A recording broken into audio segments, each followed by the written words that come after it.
This play is called Our Town. It's written by Thornton Wilder, produced by Brett Fraser, directed by Matthew Wimholm. In it, you'll see Miss Rodriguez, Miss Ambra Savage, Miss Ames, Mr. Churchwell, Mr. Brunner, Mr. Yayevsky, and many, many others.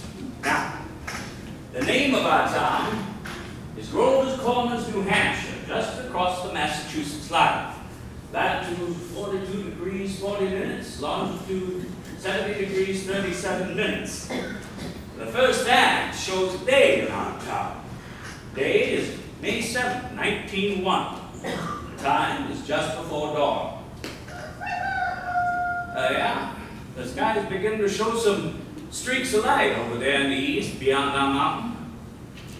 The morning star always gets wonderful bright the minute before it has to go, doesn't it? That'll show you how our town lies. Right along here is Main Street. And over in this direction there is a depot, the railway depot. The tracks run this way. Let me see, right here, across the tracks, by the way, is Polish towns and Canuck families. Right here is the Congregational Church, and across the street is Presbyterian. Methodist and Unitarian are up here. The Baptist Church is in the house down by the river, and the Catholic Church is over beyond the tracks there. Right here is the town hall and post office combined. The jail's in the basement. William Jennings Bryan once made a speech on those very steps there. Let's see, right along here, there's a row of stores, horse blocks, and a hitching post in front of them. First automobile we come along about 5 years. Belonged to a banker, Cartwright, our richest citizen, lives in a big white house up here on the hill. The grocery store is right here, right next to Mr. Morgan's drugstore. Most everybody in town manages to look into those two stores once a day. The public school is over yonder. High school is still further off. 8:45 mornings, noon time, and 3 o'clock afternoons, the whole town can hear the yelling and screaming from those schoolyards. But right here is our doctor's house, Doc Gibbs. And this is the back door. Here's some scenery for those who think they have to have scenery. Right here is Mrs. Gibbs' garden. Corn, beans, peas, hollyhock, heliotrope, and a lot of burdock. Now, in those days, our newspaper would come out twice a week. Grover's Corners Sentinel. And this is Senator Webb's house. And over here, Mrs. Webb's garden. Just like Mrs. Gibbs' garden, only it's got a lot of sunflowers, too. And right here is a big butternut tree. Nice town, you know what I mean?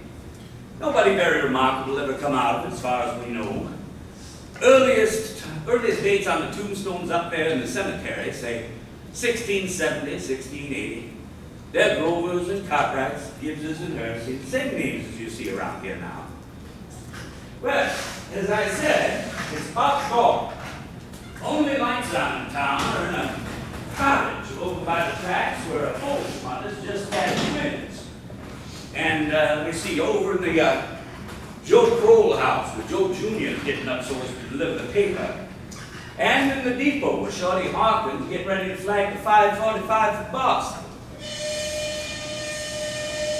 Naturally, out in the country all around, there have been lights on for some time, what with the Milkins and so on, but town people sleep late. So, another day's begun.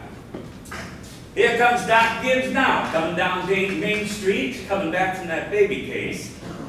And there's his wife coming downstairs to get breakfast. Doc Gibbs died in 1930. A new hospital is named after him. Mrs. Gibbs died first. Long time ago, in fact. Went out to visit her daughter Rebecca, who married an insurance man in Canton, Ohio, and died there. Pneumonia. But her body was brought back here, and she's up there in the cemetery now, and with a whole mess of Gibbses and Herseys. She was Julia Hersey before she married Dr. Gibbs in the Congregational Church over there. In our town, we like to know the facts about everybody. Here comes Mrs. Webb down to get her breakfast too. And that's Doc Gibbs. Now, he got that baby call at 1:30 in the morning. And here comes Joe Kroll Jr., delivering Mr. Webb's sentinel. Morning, Doc Gibbs. Morning, Joe. Tell you anything, Doc? Just some twins over in Polish Town. Want your paper now? Yes, I'll take it. Anything serious happened since Wednesday? Yes, sir. My school teacher's getting here with a fellow over in Concord. Well, how do you boys feel about that? Well, it's none of my business. But I can for the person, South African teacher, she ought to stay. How's your knee, Joe? Fine, Doc. Never really think about it. Well, like you said, tells me it's gonna rain. Well, what's it telling you today? Is it gonna rain? No, sir. Sure? Yes, sir.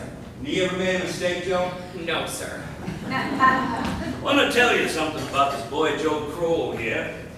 Joe's awful bright. Graduated high school here ahead of his class. So he got a scholarship to Massachusetts Tech. Graduated ahead of his class there too. Well, all wrote out in the paper, Boston papers at the time. He was going to be a great engineer, Joe was. But the war broke out, and he died in France. All that education for nothing. Get up, Betsy. What's the matter with you today? Here comes Howie Newsom delivering the milk. Morning, Doc. Morning, Howie. Nobody sick? Just some twins over in Mr. Korslowski. Wait, stop. This town's getting bigger every year. Is it gonna rain, Howie? No. Fine day. That'll run through. Come on, Bessie. Hello, Bessie. How old is she, Howie? Oh, she's going on 17. Yeah, Bessie has all mixed up about the ride since the rock can't stop taking a quart of milk every day. Wants me to leave him a quart just the same, but keeps holding me the whole trip. Good morning, Howie. Good morning, Miss Gibbs. Doc's just coming down the road. Is he? Seems like you're late today. Yeah, there was some problem with the separator. Don't know what it was. Huh. Doc? Howie? Children, time to get up. Come on, Bessie. George, Rebecca. Everything all right, Frank? Yes, I declare easy as kittens. Bacon will be ready in a minute. Sit down and drink your coffee. You can catch a couple hours sleep this morning, can't you? Well, Miss Wentworth's coming over at 11. I imagine I know what that's about, too. Your stomach ain't what it ought to be. Oh, Frank, I don't know. I just don't. I wish I could get you to go away someplace and take a rest. I think it would do you good. Emily, time to get up. Wally, 7 o'clock. I declare, you got to speak to George.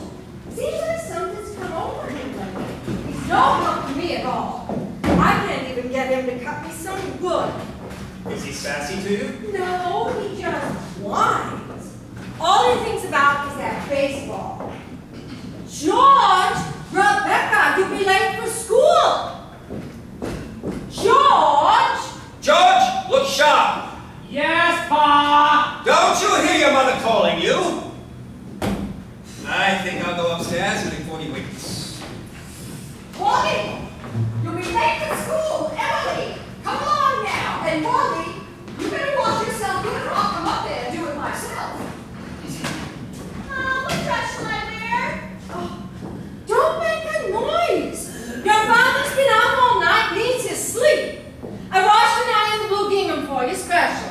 Mama, I hate that dress. Oh, hush up, you. Every day I go to school dressed like a sick turkey. Rebecca, you always look very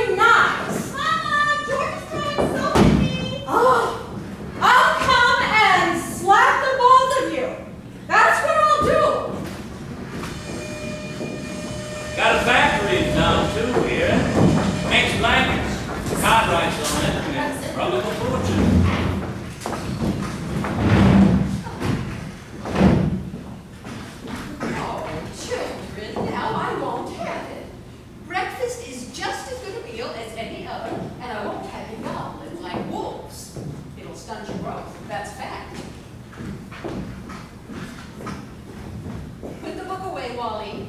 Oh, Mom, by 10 o'clock I gotta go all about Canada. You know the rules well as I do. No books at table. I'd rather have healthy children than bright. I'm both, Mama. You know I am. I'm the brightest girl in school for my age. I have a wonderful memory. Eat your breakfast. I'm right too when I'm looking at my stamp collection.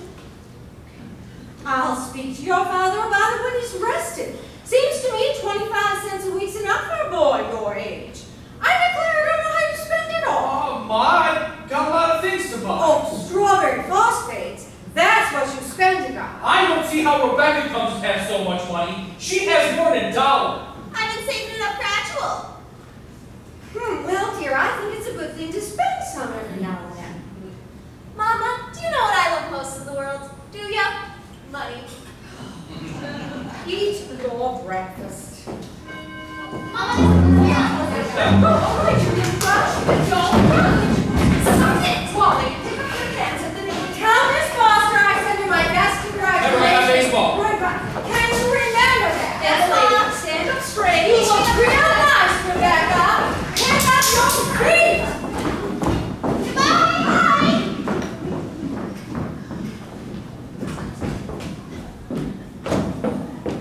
Here, chick, chick, chick, chick, chick, chick. Here, chick, chick, chick, chick, chick, chick. No. Go away, you. Go away. Here, chick, chick, chick, chick, chick, chick. Here, chick, chick, chick. What's the matter with you? Fight, fight, fight. That's all you do. You don't belong to me. Where did you come from? Oh, don't be so scared. Nobody's going to hurt you. Well, good morning, Myrtle. How's your coat? Oh, I still get that tickling feeling in my throat.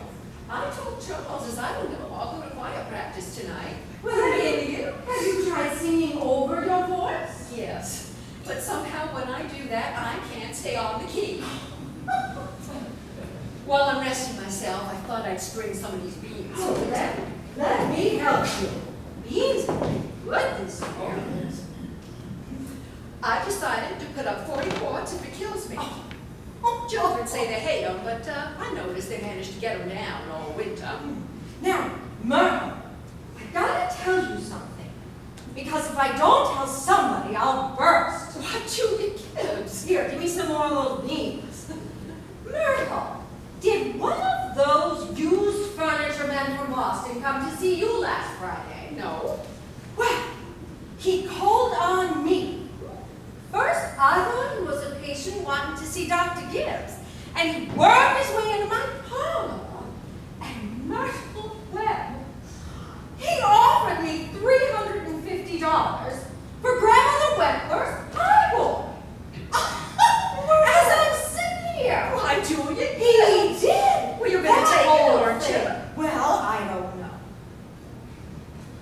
You don't know? What's come over you? Well, if I could get the doctor to take the money and go away someplace on a real trip, I'd sell it like that. You know, Myrtle, it's been the dream of my life to see Paris, France. Oh, I don't know. It sounds crazy, I suppose, but for years, I've been promising myself that if we ever How had does the doctor feel about it? well, I did beat about the bush a little. I said if I get that legacy, that's how I put it. I'd make him take me somewhere. And what did he say? Well, you know how he is. I haven't heard a serious word out of him since I've known him. No, he says.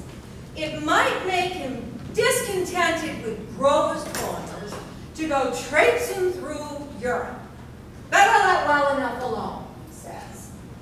Well, Every 2 years, he makes a trip to the battlefields of the Civil War. And that's about enough treat for anybody, he says. well, Mr. Webb just admires the way Dr. Gibbs knows everything about the Civil War. Oh, Mr. Webb's of a mind to give over Napoleon and move over to the Civil War. But you know, Dr. Gibbs Gibbs, being one of the greatest experts in the country, just makes him despair. Oh, but it's a fact. Dr. Gibbs is never so happy as when he's at Antietam or Gettysburg. Oh, the times I've walked over those hills, Myrtle, stopping at every bush, pacing it all out like we were going to buy it. Well, Julia, if that secondhand salesman is serious about buying it, you sell it, and then you'll get to Paris all right. Just keep dropping hints from time to time. That's how I got to see the Atlantic Ocean, you know. Oh, I'm sorry I mentioned it.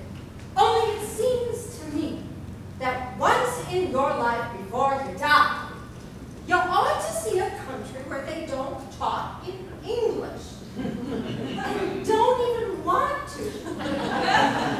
Thank you, ladies. Thank you very much. Now we're going to skip a few hours. But first, I want to get a little more information about the town, sort of a scientific account, you might say.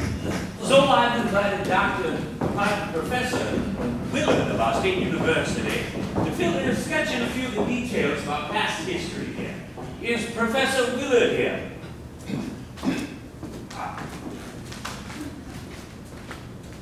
May I introduce Professor Willard of our state university? A few brief notes, Professor, if you would. Unfortunately, our time is limited. Grover's Corners. Let me see. Grover's Corners lies on the old Pleistocene granite of the Appalachian Range. I may say it's some of the oldest land in the world. We're very proud of that. A shelf of Devonian basalt crosses it with vestiges of Mesozoic shale and some sandstone outcroppings.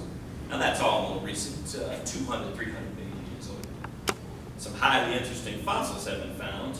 I may say unique fossils, 2 miles out of town in Silas Petton's cow pasture. Now, they can be seen at the museum at our university at any time. That is, any reasonable time. Well, shall I read some of Professor Gruber's notes on Meteorological Society or I'm afraid we won't have time for that, Professor. We might have a few words on the history of man here. Yes, anthropological data. Early Amerindian stock, Cotahatchee tribes. No evidence before the 10th century of that era. Now entirely disappeared. Possible traces in 3 families. Migration towards the end of the 17th century of early English brachiocephalic blue-eyed stock. And then some Slav and some Mediterranean. And the population, Professor? At the moment, 2,640.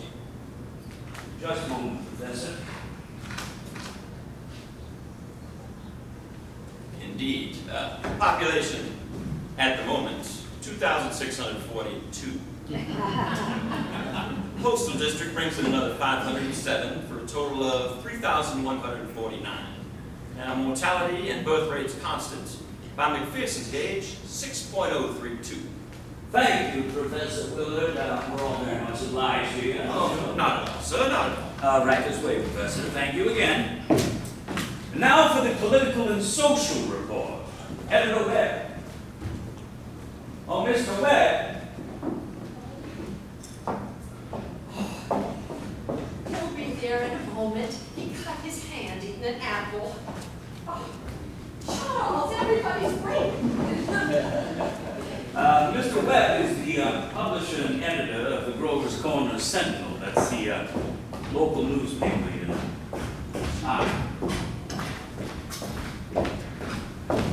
Please. Well, I don't need to tell you that we're run here by voter selection. All males vote at the age of 21. Women vote indirect. We're lower middle class, sprinkling of professional men, 10% illiterate laborers. Politically, we're 86% Republicans, 6% Democrats, 4% Socialists, rest indifferent. Religiously, we're 85% Protestants, 12% Catholics, rest indifferent. Have you any comments, Mr. Webb? Very ordinary town, if you ask me. A little better behaved than most. Probably a lot duller. But our young people here seem to like it well enough. 90% of them graduating from college settle down right here to live, even after they've been away college. Now, is there anyone in the audience who'd like to ask Editor Webb anything about the town? Yes. Is there much drinking in Grover's Corners? Well, ma'am, I don't know what you call much. Saturday nights, the farm hands meet down at Ellery Greeno Stable in Hollisong. We got 1 or 2 town crooks. But they're always having remorses every time an evangelist comes to town. No, ma'am, liquor ain't a regular thing in the home here. Well, except in the medicine chest. Right good for snake bites, you know. Always was. Is there no one in town where... step forward, will you, where everyone can hear you? What were you saying?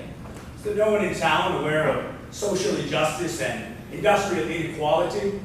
Oh, yes, everybody is. Something terrible. Seems like they spend most of their time talking about who's rich and who's poor. Then why don't they do something about it? Well,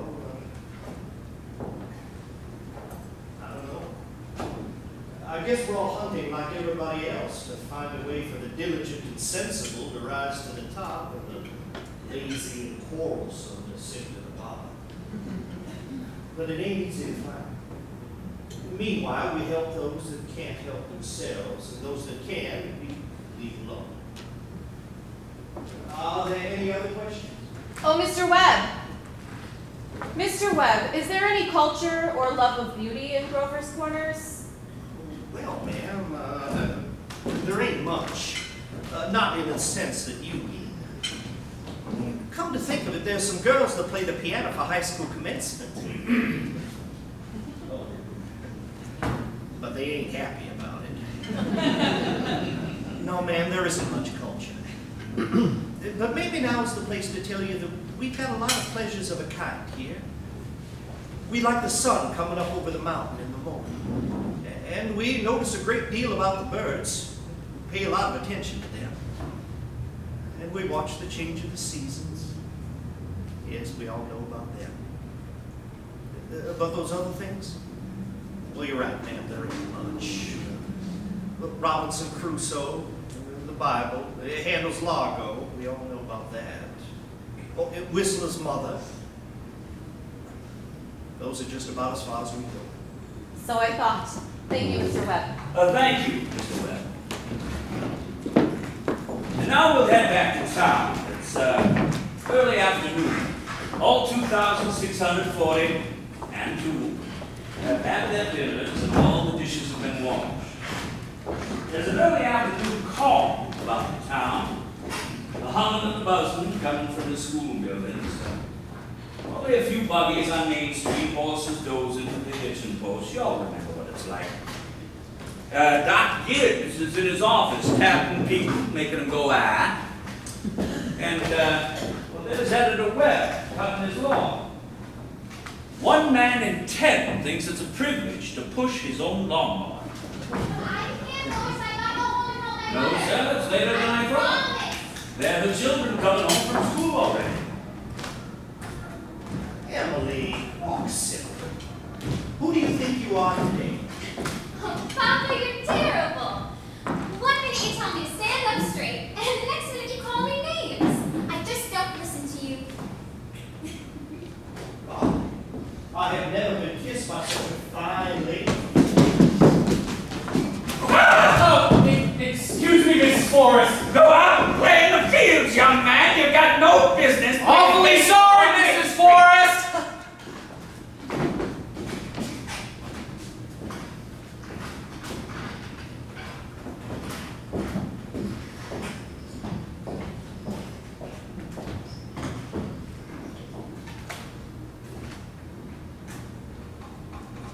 Hello, Emily. Hello. You made a fine speech in class. Well, I was really ready to make a speech about the Monroe Doctrine, but at the last minute, Miss Corcoran made me do one on the Louisiana Purchase. I worked an awful long time on both of them.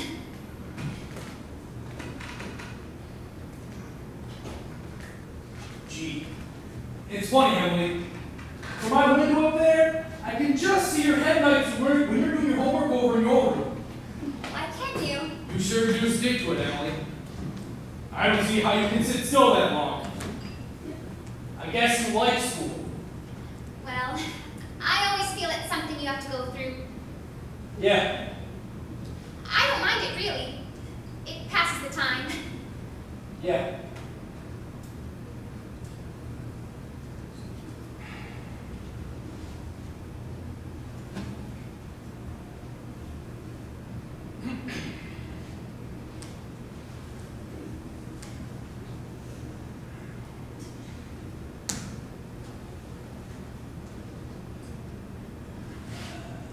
Emily, what do you think? We work out a kind of telegraph from your window to mine, and every once in a while you can give me a hint or two on one of those algebra problems. I don't mean the answers, Emily, of course not. Just some little hint. Oh, I think hints are allowed. So, if you accept George, you whistle to me and I'll give you some hints. Emily, you're just naturally bright, I guess. I figure that's just the way a person's born. Yeah. But, you see, I want to be a farmer, and my Uncle Luke says whenever I'm ready, I can come over and work on his farm. And if I'm any good at it, I can just gradually have it. You mean the house and everything? Yeah. I better get off to the baseball field. Thanks for the talk. Good afternoon, Mrs. Webb. Good afternoon, George. So long. So long, George. Emily, come and help me string these beans for the winter.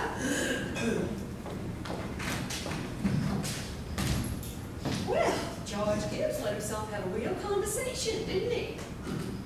Well, he's growing up. How old is George be now? I don't know.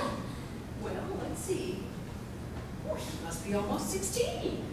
Mama, I made a speech in class today and I was very good. You must recite it for your father at supper. What was it about?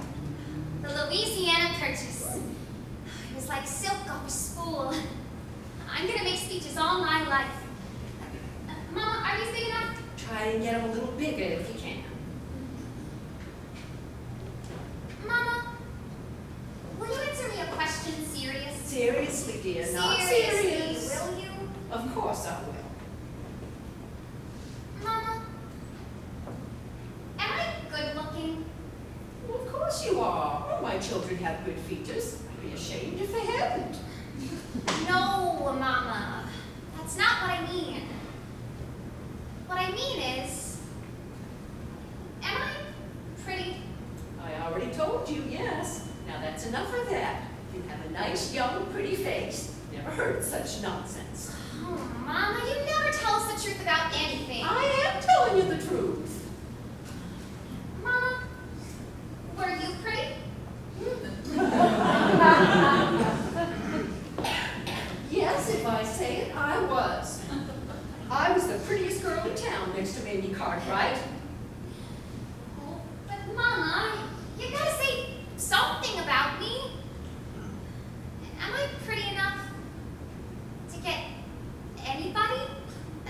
To get people interested in me? Oh, Emily, you make me tired. Now stop this. You're pretty enough for all normal purposes. Come on now, bring that home with you.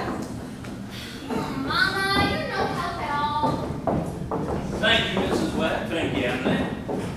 Afraid we'll have to interrupt again here. Some more things we want to explore about the town. I think this is a good time to tell you that the Cartwright interests have begun building a new bank in Grover's Corners. Had to go to Vermont for the marbles, sorry to say. And they asked a friend of mine what they should put in the cornerstone for people to dig up 1,000 years from now. Well, they put in a copy of the New York Times and a copy of Mr. Webb's Sentinel. I'm kind of interested in this because some scientific fellas have found a way to paint all that reading matter with a glue, a silicate glue, that'll make it keep 1,000, 2,000 years. They put in a Bible, a copy of the Constitution of the United States, and a copy of William Shakespeare's plays. Well, what do you think, folks? What do you say? You know, Babylon once had 2 million people in it. And all we know about them was is the names of the kings and some copies of wheat contracts and contracts for the sale of the slaves. Yet every night, all those families sat down to supper, and the father came home from his work, and the smoke went up the chimney, same as here. And even in Greece and Rome, all we know about the real lives of the people is what we can piece together from the joking poems and comedies they wrote for the theater back then. So, I'm going to have a copy of this play put in that cornerstone, and the people 1,000 years from now will know a few simple facts about us, more than the Treaty of Versailles and the Lindbergh flight. You see what I mean? So, people 1,000 years from now, this is the way we were in the provinces north of New York at the beginning of the 20th century. This is the way we were in our growing up, and in our marriage, and in our living, and in our dying.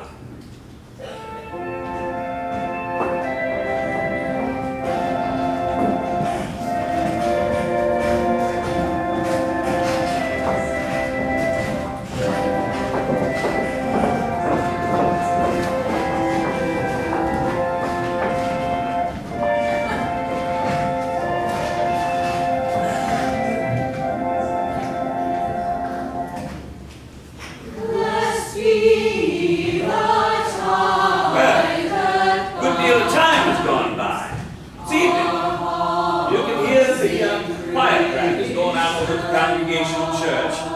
The children are home doing their schoolwork. Yeah? The day is winding down like a tired clock.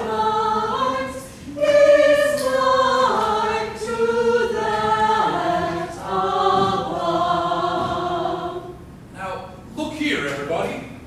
Music come into the world to give pleasure. Again. Blessed be the ties that binds our hearts in Christian love. The fellowship. Get it out of your heads that music has to be loud to be good. You leave loudness to the Methodists. If you wanted to. Now we're getting over there. Tenors.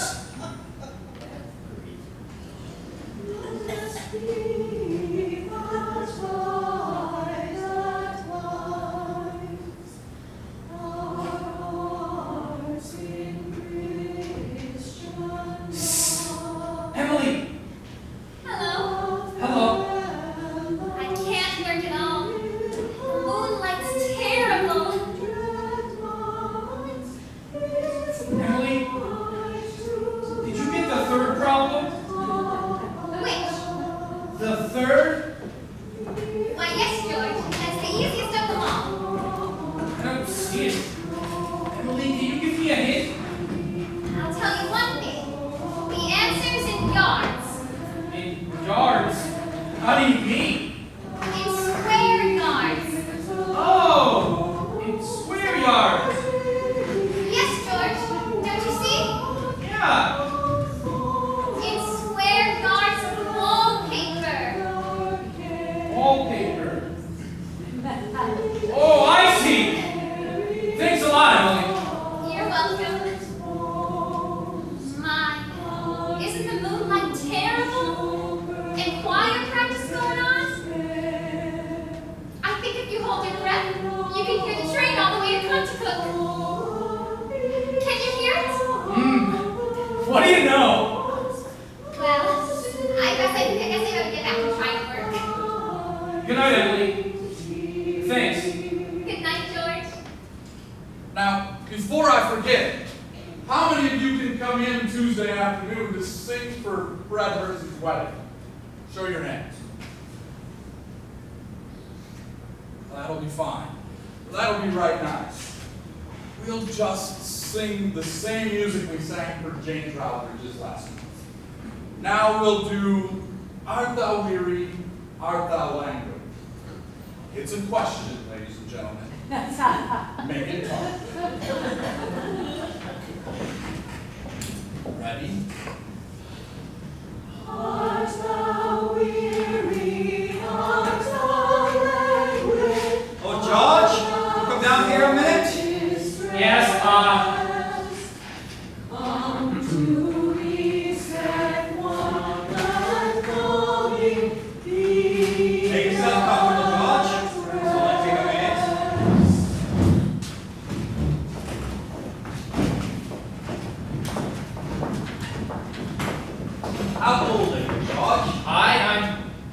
16, almost 17.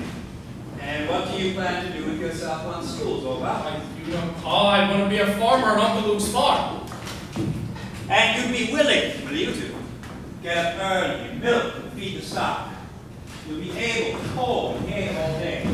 Sure. What do you mean, Pa? Well, George, when I was in my office this morning, I heard a funny sound. What do you think it was?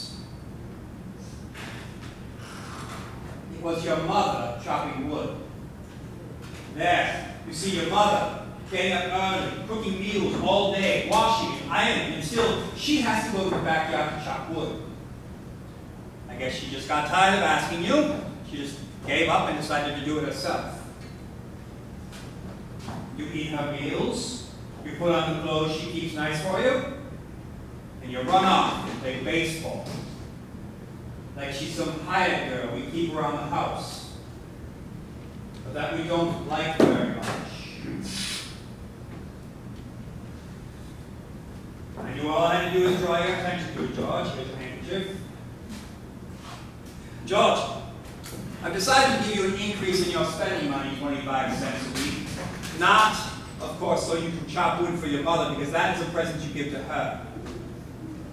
But because you're getting older, and I imagine there are things you could find to use it for. Thanks, Pa. Your payday's tomorrow, you can count on that. I suppose Rebecca will feel like she ought to have more, too. I wonder what's keeping your mother. Choir practice was never this late before. It's only 8:30, Pa. I don't know why she's in an old choir anyway. She has any more voice than an old crow. Traipsing around the town at this hour of the night. Just about time you retired, don't you think? Yes, Pa.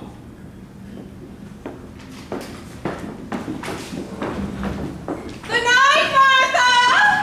Good night, Mr. Foster! I'll be sure to tell Mr. Webb. I'm sure he'll want to put it in the paper. Oh, my, it's late.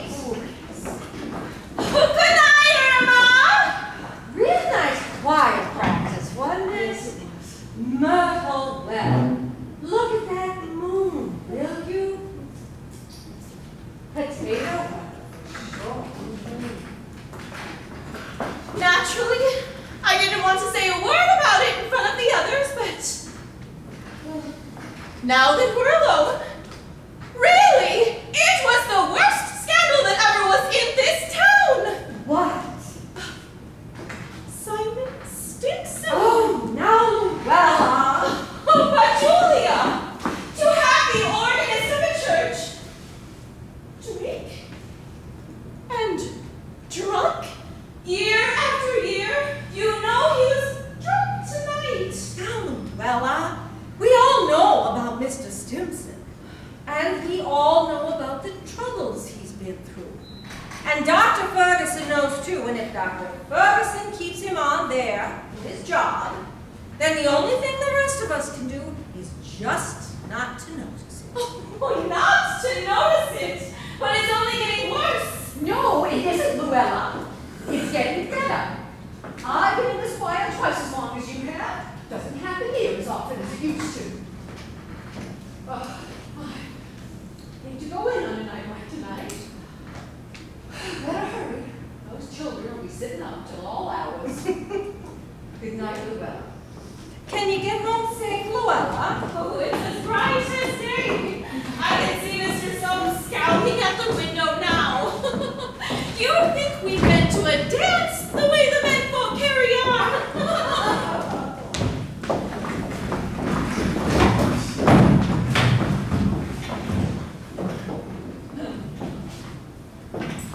Well, we had a real good time.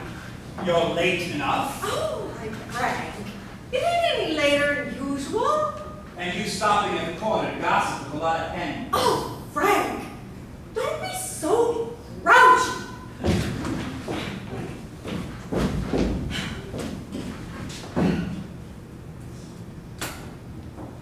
Come out and smell the heliotrope in the moonlight.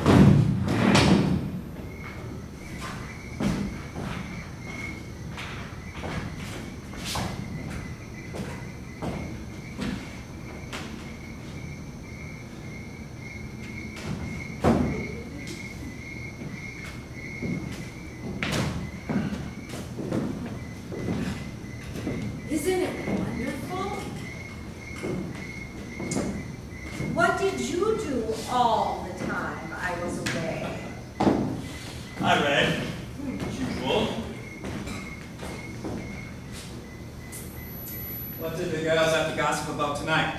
Ooh, Frank, believe me, there is something to gossip about. Simon Stimson pretty far gone, was he? Oh, worst I've ever seen. How will that end, Frank? Dr. Ferguson can't forgive him forever. I guess I know more about Simon Stimson than anybody in this town. Some people just ain't made for small town life. I don't know how that'll end. But there's nothing we can do but just leave it alone. Come, get in. No! Not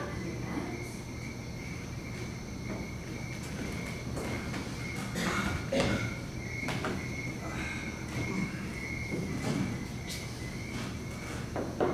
Frank,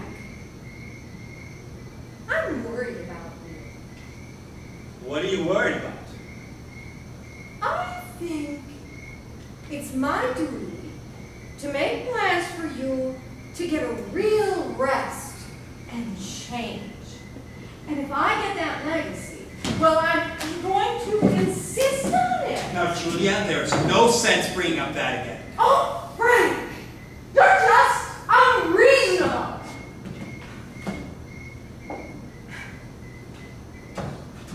Come, it's getting late.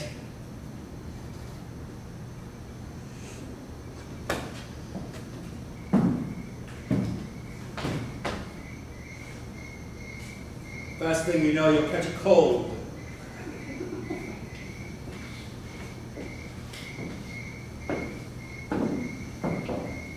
I'm giving George a piece of my mind tonight. I imagine you'll have your wood shop for a while, anyway. Oh, yeah. No, stop getting upstairs. There's always so many things to pick up, seems like. You know, Frank, Mrs. Fairchild always locks her front door every night. All those people up that part of town do. They're getting city-fied, that's the trouble with them. They haven't got anything fit to burgle, and everybody knows it.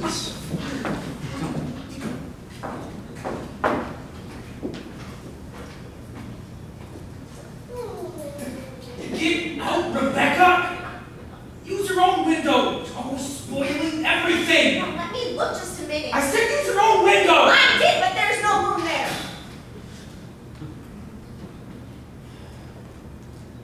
George, do you know what I think, do ya? I think that the moon is getting nearer and nearer, and one day there's going to be a big explosion. Rebecca, you don't know anything. If the moon were getting nearer, then the guys that sit up all night with telescopes would see it first, and they'd tell about it and it'd be in all the newspapers.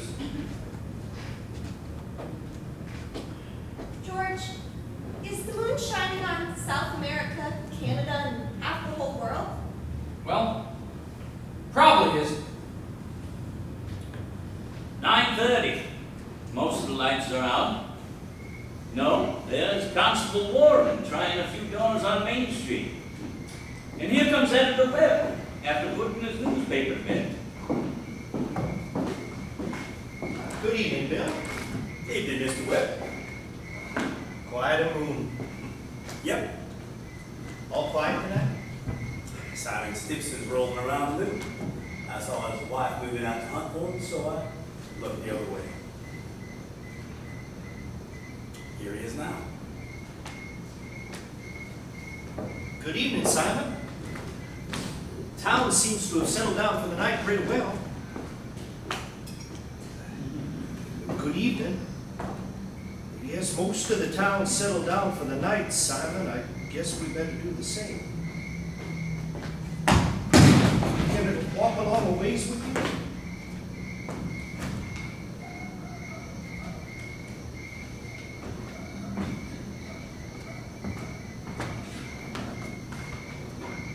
Good night. I don't know how that's going to turn out, Mr. Webb. You see the people in trouble. One thing after another. Bill, you see my boy smoking cigarettes. Just give him a word, will you? He gets a lot. I don't think he smokes no cigarettes, Mr. Webb. At least where it's not more than 2 or 3 a year. I hope. Good night. Good night, Mr. Rick.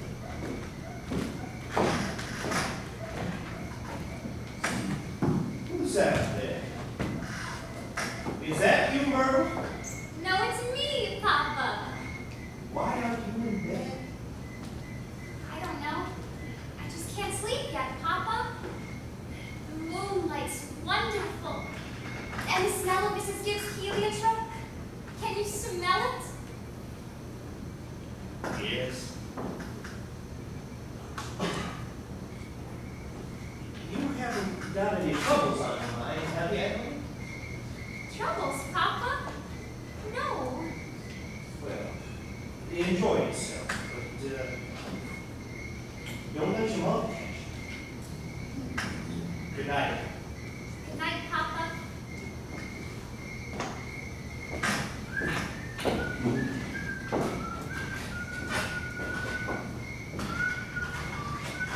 I never told you about that letter Jane Crowfoot got from her minister when she was sick. He wrote her a letter, and on the envelope, the address was like this. It said, Jane Crowfoot, the Crowfoot Farm, Grover's Corner, Sutton County, New Hampshire, the United States of America. What's funny about that? But listen, it's not finished yet. The United States of America, continent of North America, the Western Hemisphere, the Earth, the solar system, the universe, the mind of God. That's what it said on the envelope. What do you know? And the postman brought it just the same. What do you know? Well, that's the end of the first act, folks. You can go and smoke now, then let's smoke. 15 minutes.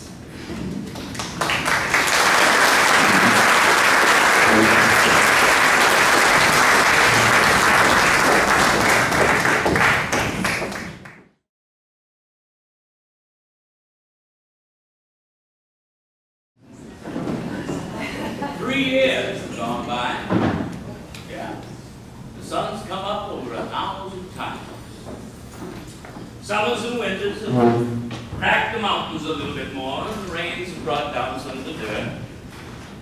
Some babies who weren't even born before begun talking regular sentences already. And a number of folks who thought themselves bright, young, and spry noticed they can't bound up a flight of stairs like they used to without their hearts fluttering. All that can happen in 1,000 days. Nature's been pushing and contriving in other ways too. A number of young folk fell in love and got married. So, mountain got bit away a few more fractions of an inch. Millions of gallons of water have gone by the mill. And here and there, a new home set up under a roof.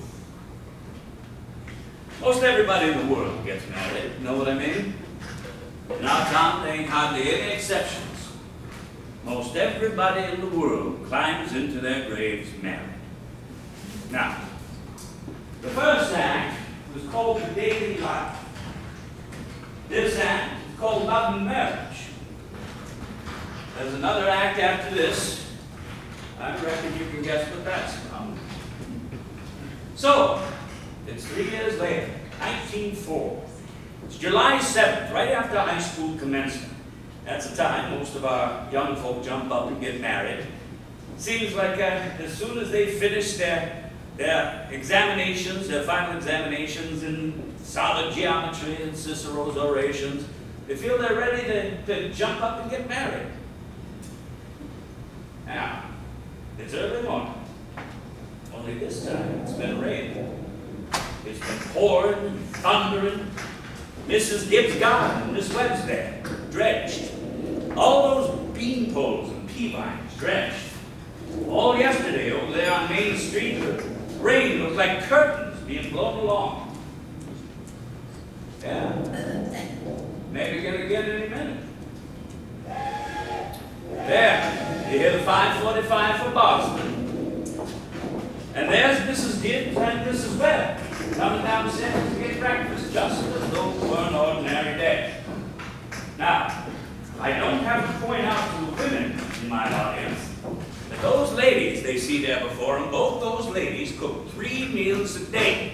One for 20 years, the other for 40, and no summer vacations. They brought up 2 children apiece, washed, cleaned the house, and never a nervous breakdown. It's like what one of those Middle West poets said. You gotta love life to have life. You gotta have life to love life. It's what they call a vicious circle. Yeah, Bessie. Here comes Howie Newsom delivering the milk. And there's Cycro delivering the newspaper like his brother before him. Morning, Howie. Morning, Si. Anything in the papers I ought to know? Nothing much. But we listened about the best baseball pitcher Silver Center ever had, George Gibbs. Yeah, I reckon he was. He can hit run bases too. Oh, yeah. Mighty fine ball player. Whoa, hey, Bessie. Jeez, I guess I can stop and talk if I'm mindful, huh? I don't know how he can give up a thing like that just to compare. Would you, Howie? Can't tell, Si. Never had no talent that way. Morning, Bill. You're up early. Morning, Howie. Seeing what I can do to prevent a flood. River's been rising all night. Well, Cyclone is all worked up about George Gibbs retiring from baseball. Ah, yes, sir, that's the way it goes. Back in '84 side, we had a player, George Gibbs, couldn't even touch him. Named Hank Todd. Went down to Maine, became a posse. Wonderful ball player. How's the weather look to you? Oh, it ain't bad. Thinking maybe it'll clear up for good.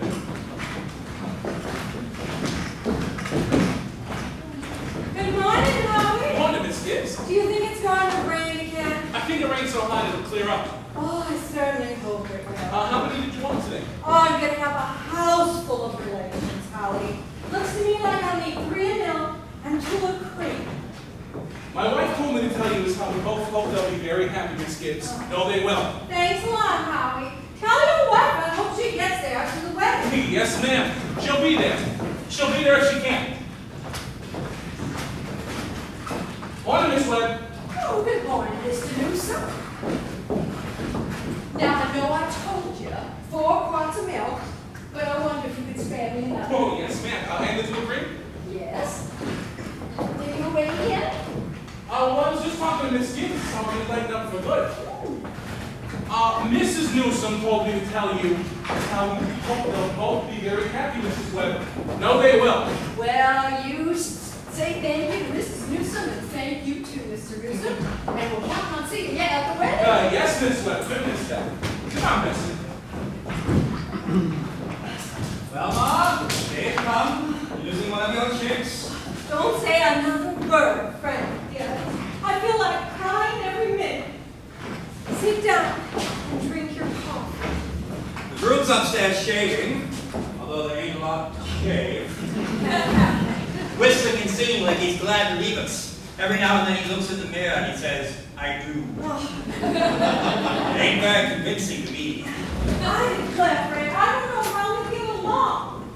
I've arranged his clothes and seen to it he's put more things on. Frank, they're too young. Evelyn won't think of such things.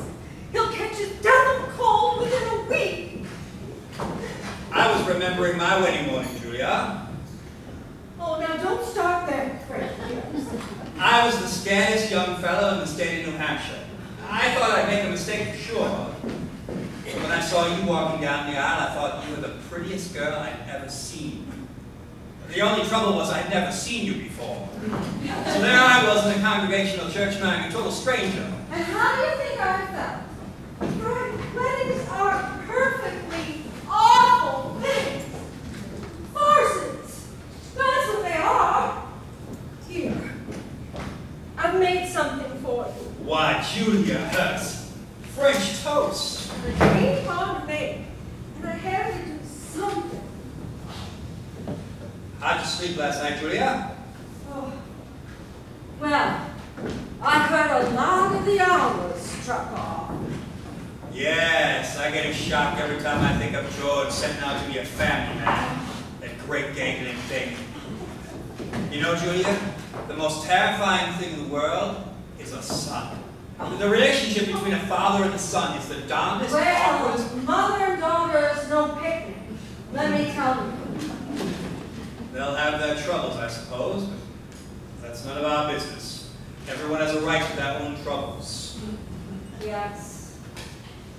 People are meant to go through life, too life. It ain't natural to be lost. Julia, do you know one of the things that scared me when I married you? Go along with I was afraid we wouldn't have enough material for conversation lasting more than a few weeks. I was afraid we'd run out and eat our meals in silence. That's a fact. But we've been conversing for 20 years now without any noticeable variance. Well, good weather, bad weather, ain't very choice. But I also managed to find some things to say. Did you hear Rebecca stirring around these days? No, it's the only day of the year she isn't managing everybody's business up there. She's hiding in her room. I got the impression she was crying. Oh, Lord sakes, this has got to stop. Rebecca!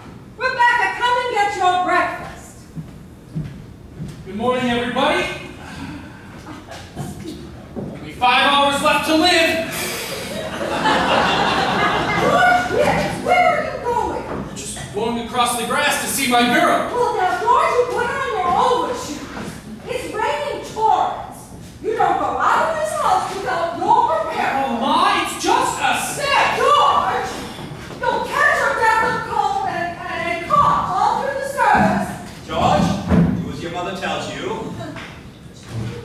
From tomorrow on, you can kill yourself in all weather. But while you're in my house, and to live wisely. Thank you. Maybe Mrs. Webb isn't used to callers at 7 in the morning. Here, take a cup of coffee first. Be back in a minute. Morning, Mother Webb. Oh, goodness, you frightened me. Now, George, I can let you come in out of the wet, but I can't ask you in. Why not? George, you know as well as I do, groom can't see his bride on his wedding day until he sees her at the church. Oh, that's just a superstition. Good morning, Mr. Webb. Good morning, George. Mr. Webb, you don't believe in that superstition, do you? There's a lot of common sense in some superstitions, George. Millions of colony, George, and you don't want to be first to fly in the face of custom. How's Emily? Oh, haven't heard a sound out about. Hasn't waked up yet. Emily's asleep? Well, no wonder. We were up till all hours, packing and sewing. Tell you what I'll do. You come in, sit down here with Mr. Webb, and drink this cup of coffee. And I'll go upstairs and make sure she doesn't come down and surprise you. There's some bacon too, but don't be long about it.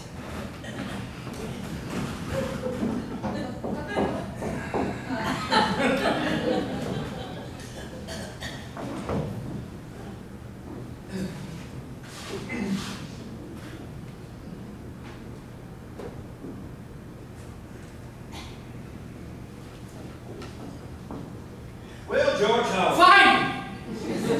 Fine. Mr. Webb, what sense could there be in a superstition like that?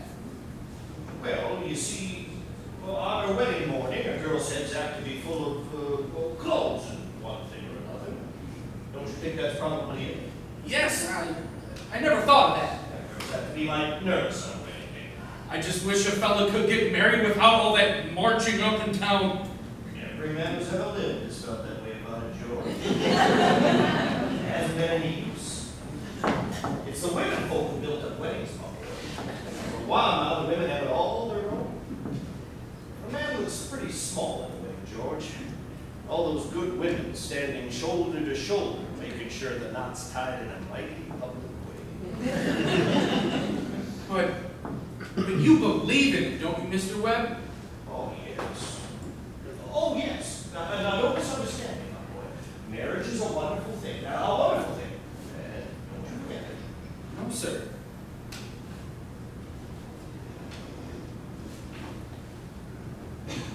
Mr. Webb, how old were you when you got married? you see, I've been to college and take a little time to get settled. But Mrs. Webb, she wasn't much older than what Emily is. Age has much to do with George, not compared with other things. What were you going to say, Mr. Webb? Oh, I don't know. Was I going to say something? George, I was thinking the other night of some advice my father gave me when I got married. Charles, he said. Charles, start out early by showing who's boss, he said. Best thing to do is to give your wife an order, even if it don't make sense, just so she'll learn to obey. Oh, and he said, if anything about your wife irritates you, or conversation or anything, why just get up and leave the house. That'll make it clear to her, he said. Oh, yes. Never let your wife know how much money you have. Never. Mr. Webb, I don't think that I took the opposite of my father's advice, and I've been happy ever since. Let me listen to you, George. Never to ask advice on personal matters. George, are you going to raise chickens on your farm? What? Are you going to raise chickens on your farm? Well, Uncle Luke's never been much He was interested. in my office the other day, George, on the bio system of raising chickens. Now, I want you thinking of starting in a small way in the backyard. Oh, Charles, you're not talking about that old incubator again. I thought you'd be talking about things more important. Well, Myrtle, if you want to give the boys some good advice, I'll go upstairs and leave you alone with them. George, Emily has got to come down and eat her breakfast. She said you're in love, but she doesn't want to lay eyes on you. Goodbye. Goodbye.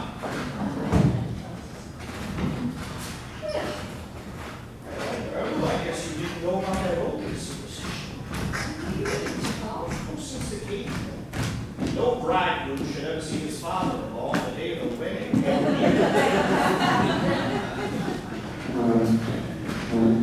Now remember that. Thank you, Mr. and Mrs. Webb. Now, I'll have to interrupt again here. Now, you see, we want to know how all this began. This wedding, this plan to spend a lifetime together.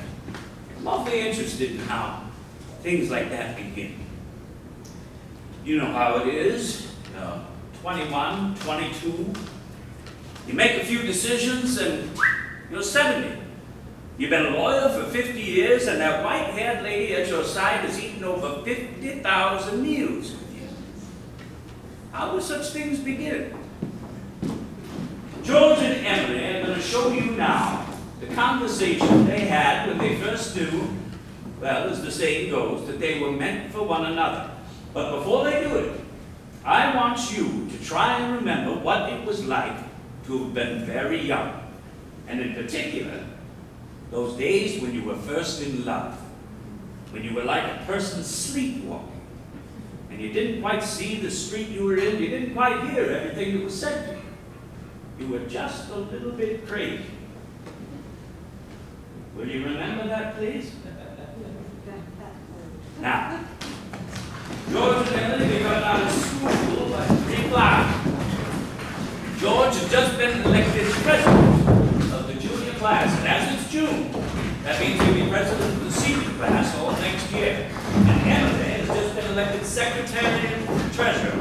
I don't have to tell you how important that is. I can't believe I got alone. Yeah, here they are coming down Main Street now. Oh, Ernestine, can you go over time to do that? Isn't that Cicero the worst thing?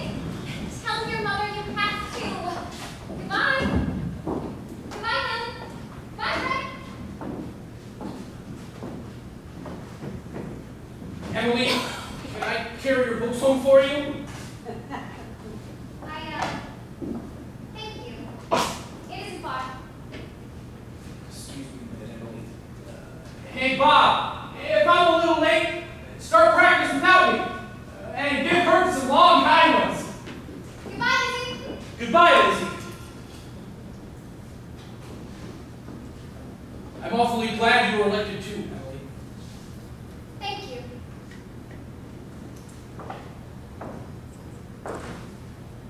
Emily, why are you mad at me?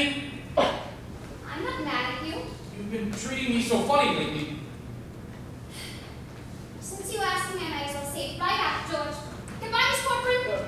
Goodbye, Miss Corcoran.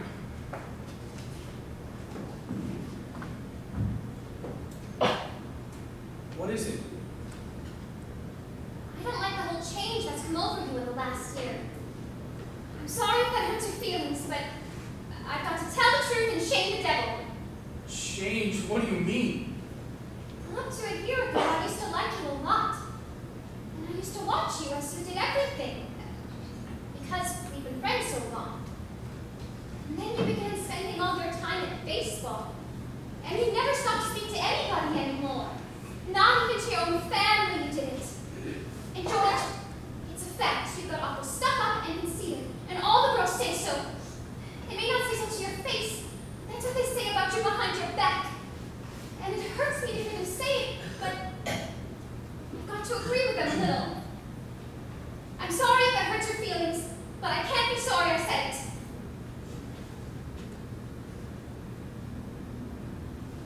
I'm glad you said it, Emily. I never knew that such a thing was happening to me. I guess it's hard for a fella not to have faults creep into his character.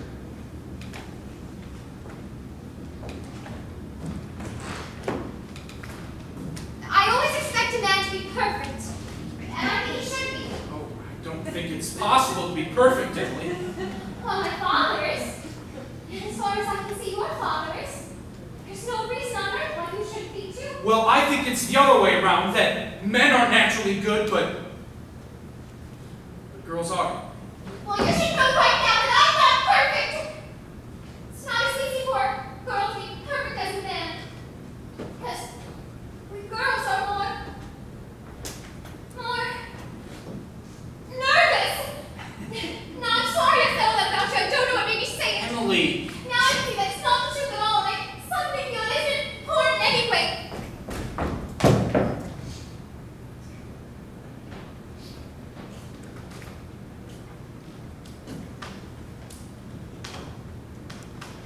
Emily,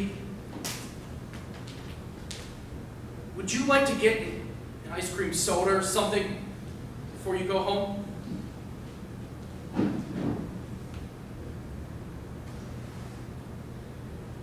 Why, thank you. I would.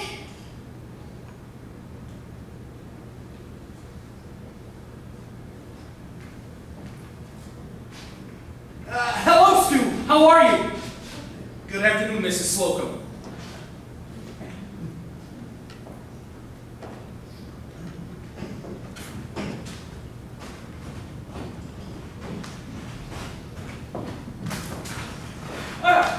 Hello, George. Hello, Emily. What can I do for you? Why, Emily Webb, what you been crying about? She just had an awful scare, Mr. Morgan. She almost got run over by that hardware store wagon. Everybody says Tom Hawkins drives like a crazy man. Well, you take a drink of water, Emily. You look all shook up. There you are. I tell you, you gotta look both ways before you cross Main Street nowadays. It's worse every year. Wow. What can I do for you? I'll have a strawberry frosting. Thank you, Mr. Morgan. No, Emily. Have an ice cream soda with me. 2 strawberry ice cream sodas, Mr. Morgan. 2 strawberry ice cream sodas. Yes, sir. Yes, sir. There are 125 horses in Grover's Corners this minute I'm talking here. State inspector was here yesterday. And now they're bringing in these automobiles. I tell you, the best thing to do is just stay home. I can remember when a dog could go to sleep in the middle of Main Street all day and nothing come along to bother him. There you are.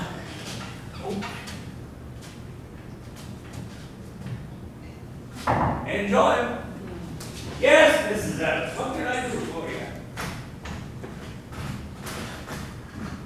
You're so expensive. No, Emily, don't think of that. We're celebrating our election. And then, do you know what else I'm celebrating? No. I'm celebrating because I've got a friend who tells me all the things that ought to be told me. George, please don't think of that. I don't know. You stick to it. I'm glad you told me. You'll see. I'm going to change so quick, you bet I'm gonna change. And Emily, I want to ask you a favor. What? Emily, if I go away to State Agriculture College next year, will you write me a letter every once in a while? Certainly will. I certainly will, George.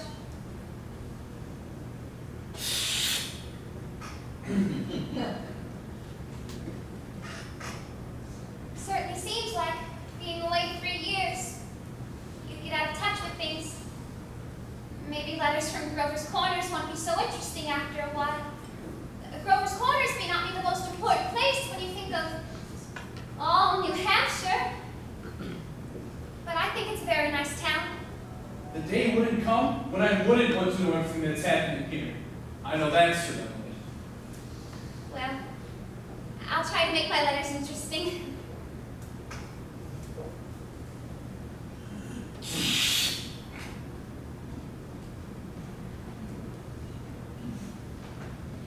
Emily, whenever I meet a farmer, I ask him if he thinks it's important to go to agriculture school to be a good farmer.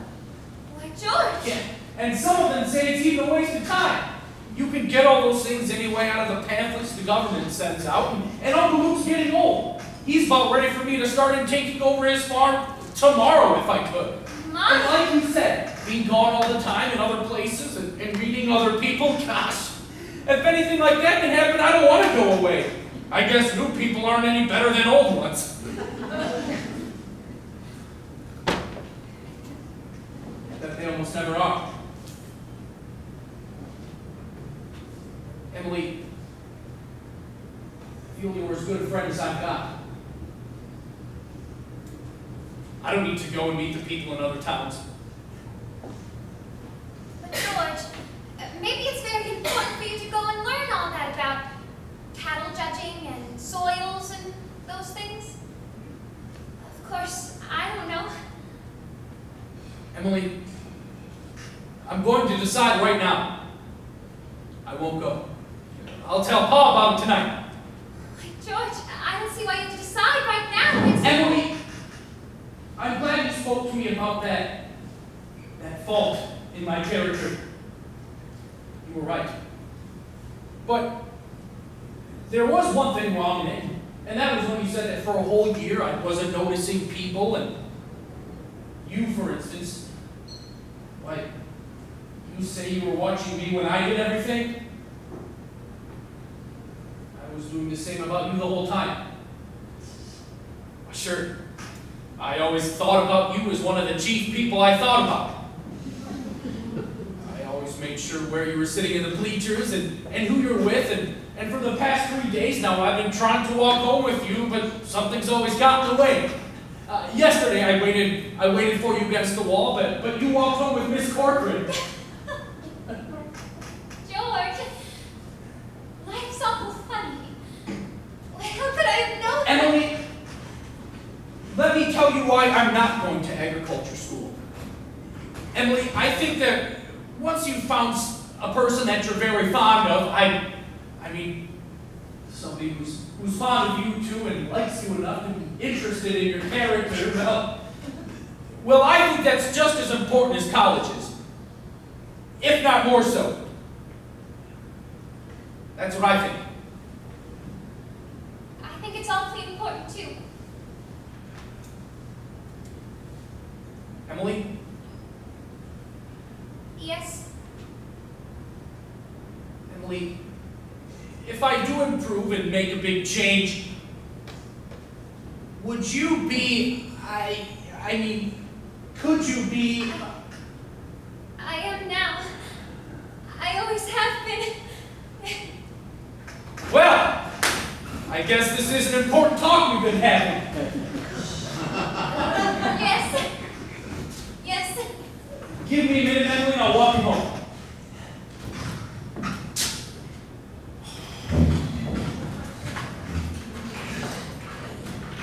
You'll have to excuse me, Mr. Morgan. I'll have to go home and get you the money to pay for this. I'll be back in a minute. What's that? Why, George Gibbs, do you mean to tell me that you... Yes.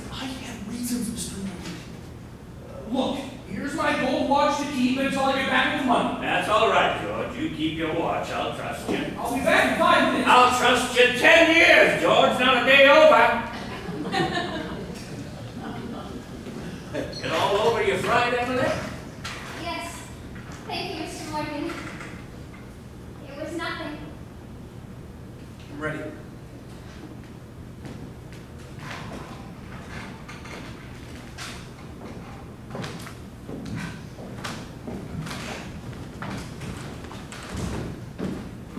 Well, now we're ready to get on with the wedding.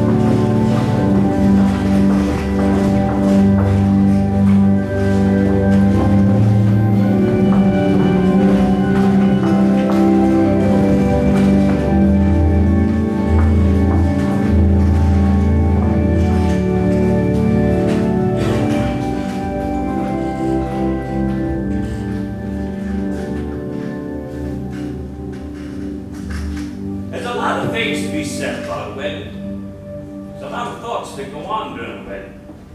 We can't go into all of them, naturally, especially a wedding in Grover's Corners where they're awful plain and short. Now, this wedding I play the minister, and that gives me the right to say a few more things about it. For a while now, the play gets pretty serious. You see, some churches say that marriage is a sacrament. I don't quite know what that means, but I guess. Like Mrs. Gibbs said a little while ago, people were made to live 2 by 2. Now this is a good wedding, but people are so put together that even at a good wedding, there's a lot of confusion way down deep in people's minds, and we thought that ought to be part of our play too. The real hero of this scene isn't on stage at all, but you all know who that is. It's like what one of those European fellas said. Every child born into this world is nature's attempt to make a perfect human being. In fact, nature's been pushing and contriving for some time now. Everybody knows that nature's interested in quantity, but I think she's interested in quality too. That's why I'm in the ministry.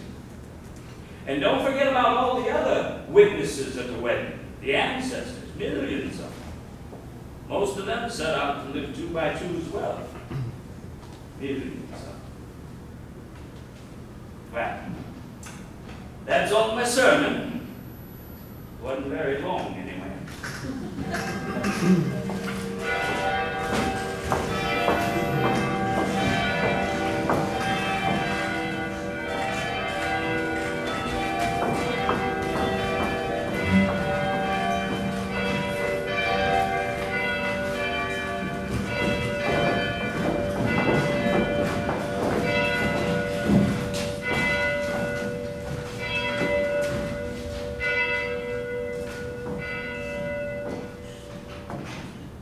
I don't know why on earth I should be crying. I suppose there's no reason for it. Came over me this morning. There was Emily, eating her breakfast as she's done for 17 years, and now she's going off to eat in somebody else's house. And Emily, she suddenly said, I can't eat another bite. And she put her head down and she cried.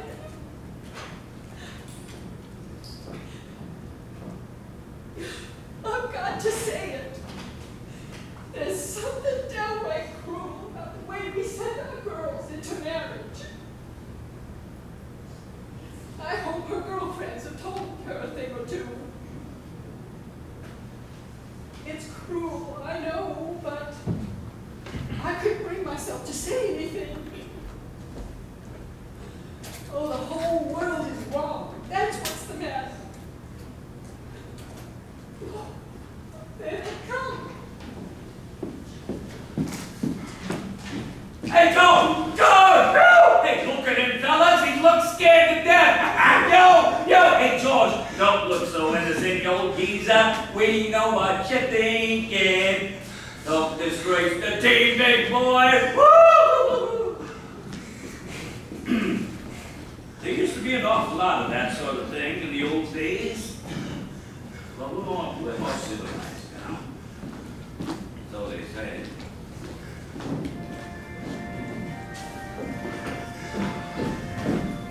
George! George! What's the matter? Oh, Ma! I don't want to get married. Why is everybody pushing me so? George, you wanted it. No, Ma! Listen to me! No! No, George! You're a man now. Ma! For the last time I asked you, all I want to do is be a shuttle. George! If anyone should hear you! Now stop! Why, I'm ashamed of you.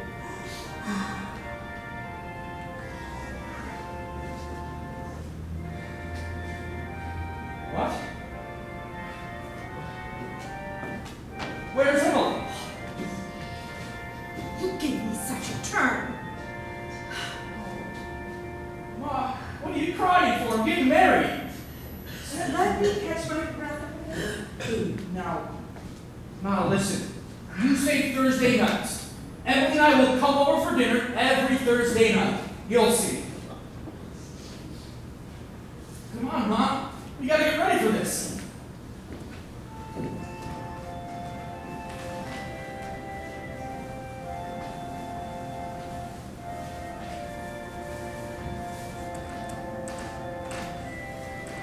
I never felt so alone in my whole life. And George over there looking so... I hate him. I wish I were dead. Papa, Papa! Emily, now don't be upset. But Papa, I don't want to get married. Emily, everything's all right. Why can't I stay for a while, just as I am? Let's go away. Oh, no, Emily. Stop and think a minute. Don't you remember that you used to say, all the time, you used to say all the time that I was your girl? There must be lots of places we could go to. I'll work for you. I can keep house. You mustn't get such things. You're just nervous, Emily. George, will you come here a minute? Why, you're marrying the best young fellow in the world. George is a fine fellow. But Papa... I'm giving away my daughter, George. Do you think you can take care of her? Mr. Webb, I want to. I want to try.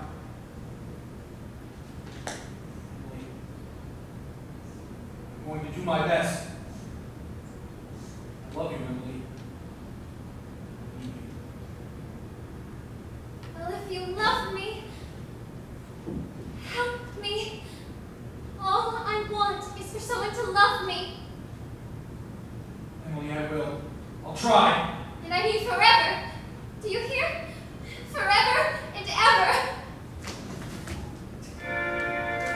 Come on now, everybody's waiting.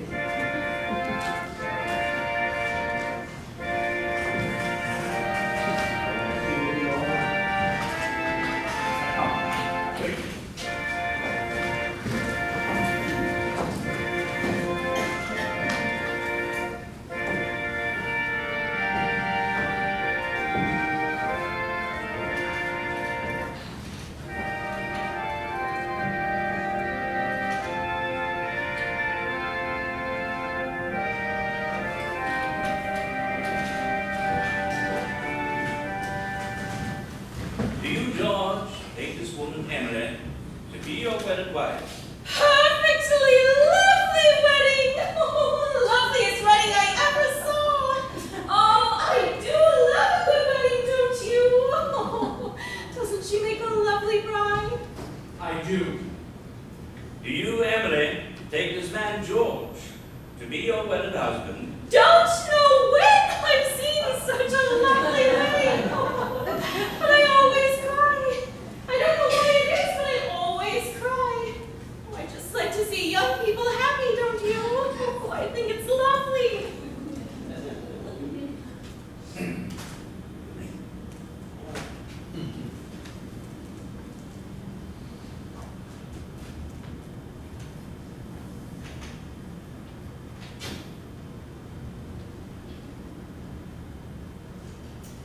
I've married over 200 couples in my day. Do I believe in it? I don't know. M marries N, millions. The cottage, the go-kart, the Sunday afternoon drives in the fall, the first rheumatism, the grandchildren, the second rheumatism, the deathbed, the reading of the will. Once in 1,000 times, it's interesting. Well, let's have Mendelssohn's Wedding March.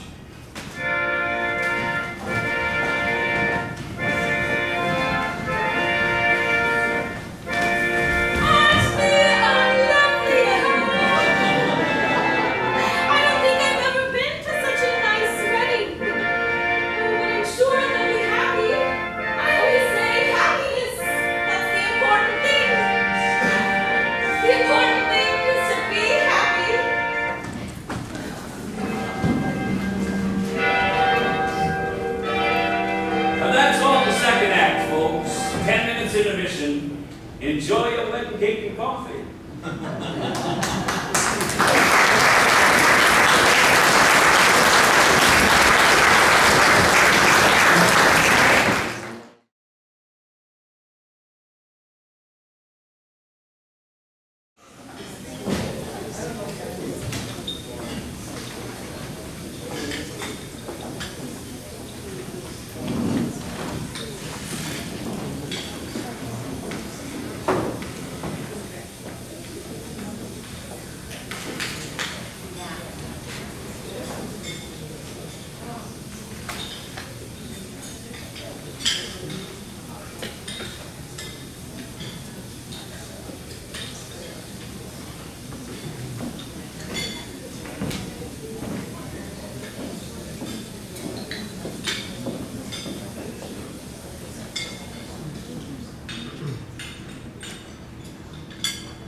This time, 9 years have gone by, friends.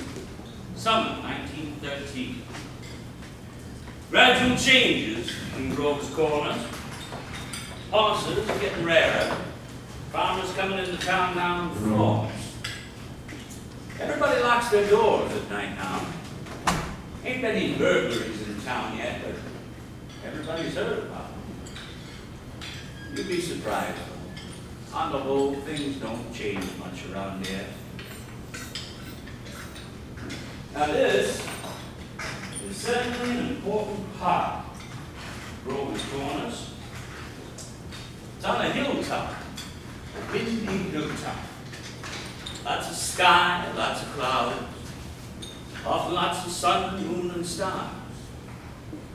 You come up here on a fine afternoon and you can see range on range of hills. Awful blue they are. Up there by Lake Sunapee, Lake Winnipesaukee. And way up, if you've got a glass, you can see the White Mountains. Mount Washington, where North Conway and Conway is. And of course our favorite mountain, Mount Monadnock's right here. And all those towns that lie around it. Jaffrey, East Jaffrey, Peterborough, Dublin. And there, quite a ways down, is Grover's Corners. Yeah, beautiful spot up here. Mountain laurel and lilacs. Often wonder why people want to be buried in Woodlawn or Brooklyn when they might pass the same time up here in New Hampshire. Over here are the old stones, 1670, 1680. Strong-minded people come a long way to be independent. Some folk walk around up here and laugh at the funny words on the stones. That don't do no harm. Genealogists come up from Boston, get hired by city folk to look up their ancestors, want to make sure they're daughters of the American Revolution, the Mayflower. Well, I suppose that don't do no harm either. human race, there's layers and layers of nonsense. Over here are some Civil War veterans. Iron flags on their graves. New Hampshire boys had a notion the Union ought to be kept together, though they hadn't seen more than 50 miles of it themselves.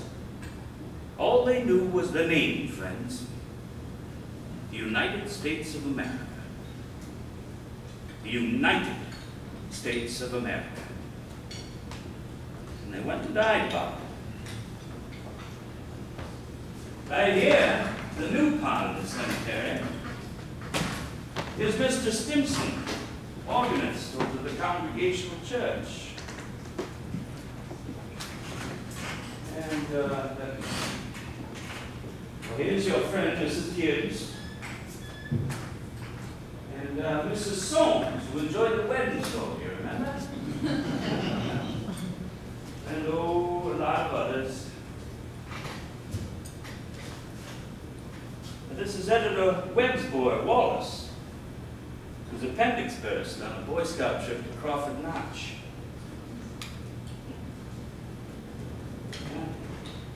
An awful lot of sorrow sort of quieted down up here. People just wild with grief brought their relatives up to this hill. They all know how it is. And then time, sunny days, rainy days, snow. We're all glad they're in a beautiful place, and we're coming up here ourselves when our fit's over. Now, there are some things we all know, but we don't take them out and look at them very often. We all know that something is eternal, and it ain't houses, and it ain't names, and it ain't the earth, and it ain't even the stars. We all know in our bones that something is eternal, and that something has to do with human beings. All the greatest people ever lived have been saying that for 5,000 years, yet you'd be surprised how people are always letting it go. There's something way down deep that's eternal about every human being. Now you know as well as I do that the dead don't stay interested in us living people for very long. Gradually they lose hold of the earth, and the ambitions they had, and the pleasures they had, things they suffered, and the people they loved. They get weaned away from earth. That's the way I put it. Weaned away. And they stay here while the earth part of them burns away, burns out. And all that time, they slowly get indifferent to what's going on in Grover's Corners. They're waiting. They're waiting for something they feel is coming. Something important and great. Aren't they waiting for the eternal part to come out clear? Now some of the things they're going to say, maybe they're going to feelings. That's just the way it is. Mother and daughter, husband and wife, enemy and enemy, money and miser, all those terribly important things just seem to grow pale around here. And what's left when memory's gone? And your identity, Mrs. Smith? Well, here comes some of the living people now. There's Joe Stoddard, our undertaker, supervising the new-made grave. And there's a Grover's Corners boy who left town, went out west. Good afternoon, Joe Stoddard. Good afternoon. Good afternoon. Now, let me see. Do I know you? Oh, Sam Craig. Oh, gracious sakes alive. Of all people, well, I should have known you'd be back for your funeral. You've been away a long time, Sam. Yes, I've been away over 12 years. I'm in business in Buffalo now, Joe. But I was back east when I got the news of my cousin's death, and I thought I'd combine things a little and come see the old home. You look well. Yes, I can't complain. Sad journey we're on today, Samuel. Yes. Yes, I always say I hate to supervise when a young person has been ticketed. I had to come here early to prepare, and my son is supervising at the home. It's old Farmer McCarty. They used to do chores for him after school. He had the lumbago. Yes, we brought Farmer McCarty here a number of years ago now. Why, it's my Aunt Julia. I've forgotten that she... Of course. Yes, Doc Gibbs lost his wife 2-3 years ago now. Today is going to be another pretty bad blow for him, too. That's my sister Carrie's boy, Sam. Sam Craig. I'm always uncomfortable when they're around. Simon. Do they write their own verses much, Joe? Not usually. Most of the bereaved pick a verse. No, that doesn't sound like my Aunt Julia. There's not many of those Mercer sisters left now, is there? Now, let me see. I wanted to see my father's and my mother's graves. Graves are on Avenue F.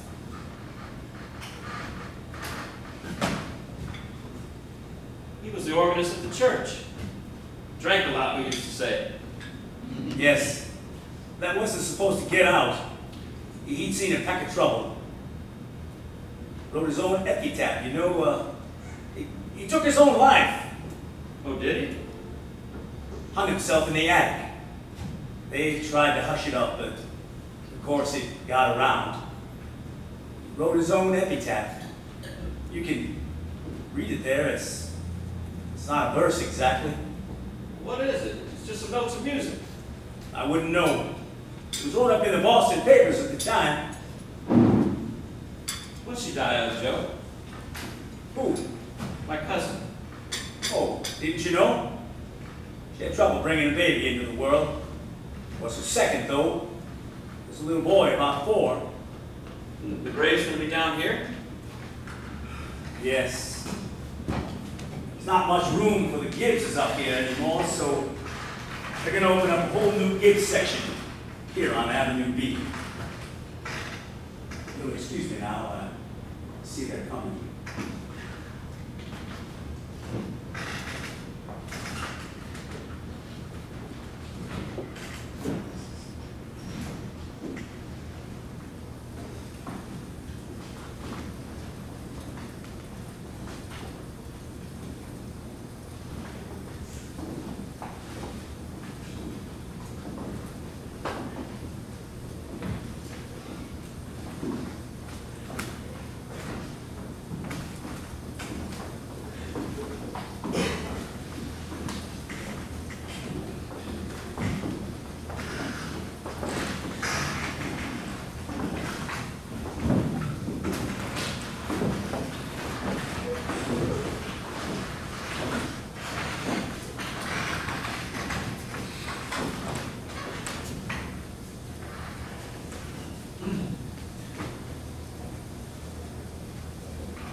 Julia? My daughter-in-law, Emily Webb. Well, I declare, the road up here must have been awful muddy. What did she die of, Julia? In childbirth. Childbirth. I'd almost forgotten all about that. My, wasn't life awful? And wonderful. Wonderful, was it? Simon. Now remember. I remember Emily's wedding. Wasn't it a lovely wedding? And I remember Emily reading a class poem at graduation exercise. Emily was one of the brightest girls to ever graduate high school. I heard Principal Wilkins say so time after time. I called on them at their new farm just before I died. Perfectly beautiful farm. It was on the same road we lived on. Yep, it's more affordable. I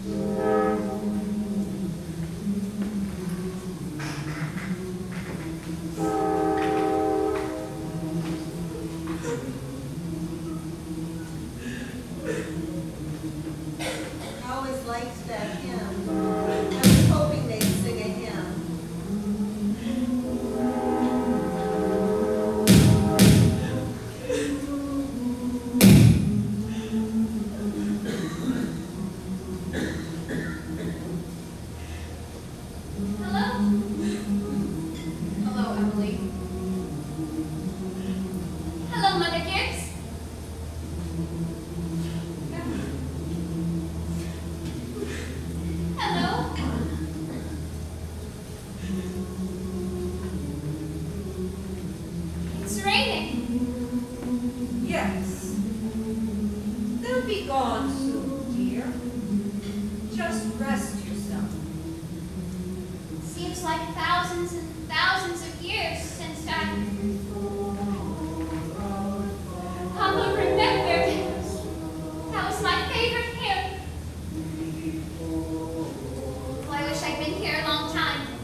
How do you do, Mr. Stimson?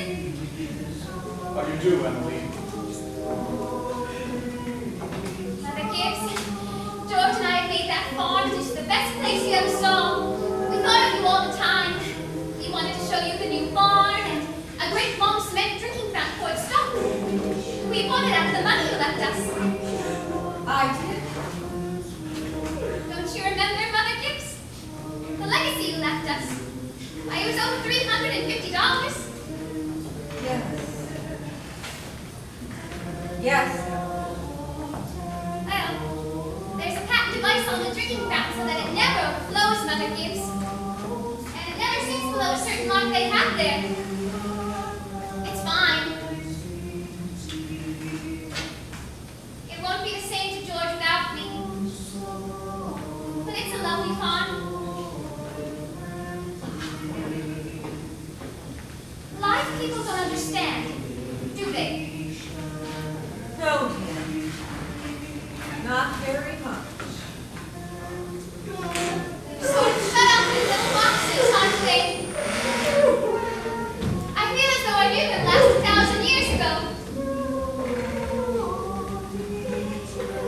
My boy is spending the day at Mrs. Carter's house. Oh, Mr. Carter, my little boy is spending the day at your house. He loves it there. Mother Gibbs, we have a forward too. Never gives any trouble. I don't drive though. Mother Gibbs, when does this feeling go away? Of being one of them. How long does it? Dear, just wait and be patient. I know. Look. They're finished. They're going.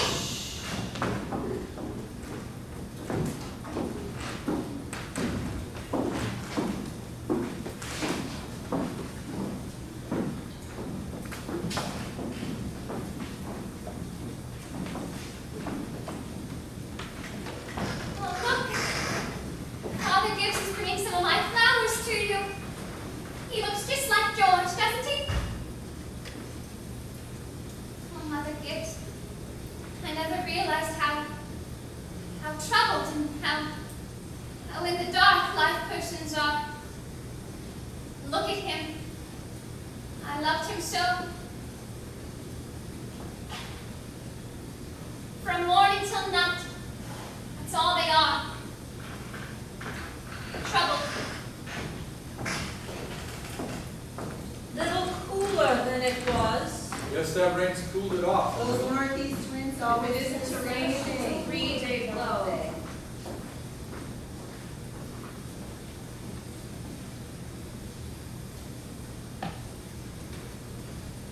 But, Mother Gibbs, one can go back. One can go back there again. Into living. I feel it. I know it. Why, just then for a moment I was thinking about the farm. For a minute I was there. And my baby was on my lap as plain as day. Yes. Of course you can. I can go and live all those days over again. Why not? All I can say is, Emily, don't. But it's true, isn't it? I can go and live back there again. Yeah. Some have tried, but they soon come back here. Don't do it, Emily. Emily, don't. It's not what you think it'd be. But I won't choose a sad day. I'll choose a happy day. I'll choose the day I first knew that I loved George. Why should that be painful? Because you not only live it, but you watch yourself live it. Yes, And as you watch it, you see the thing that they down there never know. You see the future. You know what's going to come afterwards.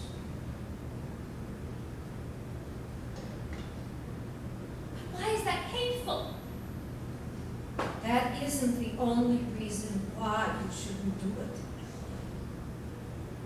When you've been here longer, you'll see that our life here is to forget all that and think only of what's ahead and be ready for what's ahead. When you've been here longer, you'll understand. But Mother Gibbs, how can I ever forget that life? It's all I know. It's all I had. Oh, Emily, it isn't wise. Really, it isn't. It's a thing I must know for myself. Choose a happy day anyway. No! At least choose an unimportant day. Choose the least important day of your life.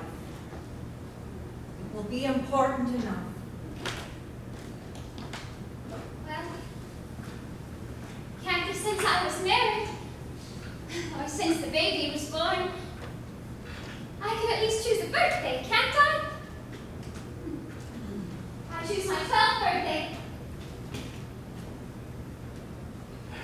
All right. February 11th, 1899. A Tuesday. You want any particular part of the day? Oh, I want the whole day. We'll begin at dawn. You'll remember it had been snowing for several days, but had stopped the night before, and they'd begun clearing the roads. Yeah, the sun's coming up. There's Main Street. That's Mr. Morgan's drugstore before he changed it. There's the livery stable. Yeah, it's 1899. This is 14 years ago. That's the town I knew as a little girl. And look! There's the old white fence that used to be around our house. I'd forgotten that. I love it so. Are they inside? Yeah. Your mother will be coming down in a minute to get breakfast. Will she? And you remember your father had been away for several days, but came back on the morning train. No. Yeah. He's been out to visit his old college to give a speech out in Western New York. Oh, look!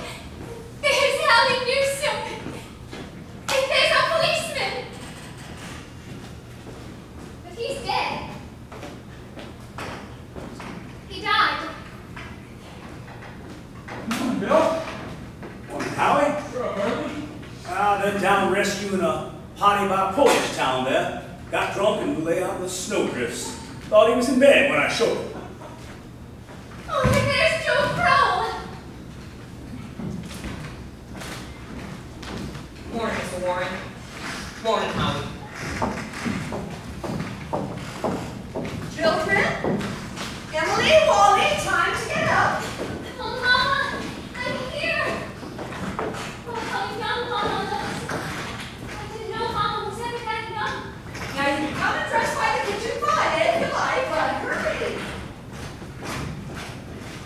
Oh, good morning, Mr. Newsom. It's Oh, an envelope and I'm buying this way. oh, imagine. You keep yourself wrapped up. Mama, I can't put glue wearing it anywhere! Oh, just open your eyes, dear, that's all. I laid it out for you special on the dresser there. Through a snake, it bite you. Yes! Yes! Good morning, Bill. Morning, Mr. Webb. You all right, Bertie? Yes, just at the back of my old college up in New York State. Been in any trouble here? I got called up this morning to rescue a fella almost froze to death down in Polish town there. We must get it in the paper. Twan't much. Papa!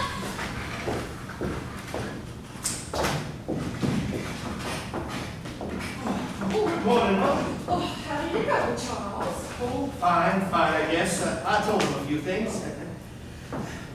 Everything all right here? Oh, yeah, nothing's happened special. It's quite cold. Harry Newsom says it's 10 below over to his barn. Yes, well, it's colder than that at Hamilton College. Students' ears are falling off. It ain't Christian. Oh, Look, paper have any mistakes in it? none that I can see. Coffee's ready when you want it. Oh, Charles, it's Emily's birthday. Did you remember to get her something? Oh, I've got something right here. Hey, where's my girl? Where's my birthday girl? Oh, no, don't interrupt her now, Charles. She's slow enough as it is. You can see her at breakfast. Children! Wally, Emily, hurry up. I don't want to call you again. Can't bear it. You're so young and beautiful. Why did they ever have to get old? Well, Mom, I'm here. I'm grown up. I love you all. Everything. I can't look at everything hard enough.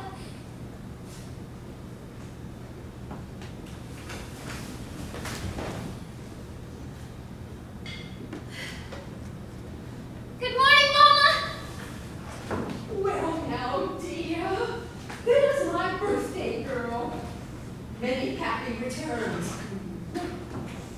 There's some surprises for you on the table. Oh, Mama, you shouldn't have. I can't. I can't.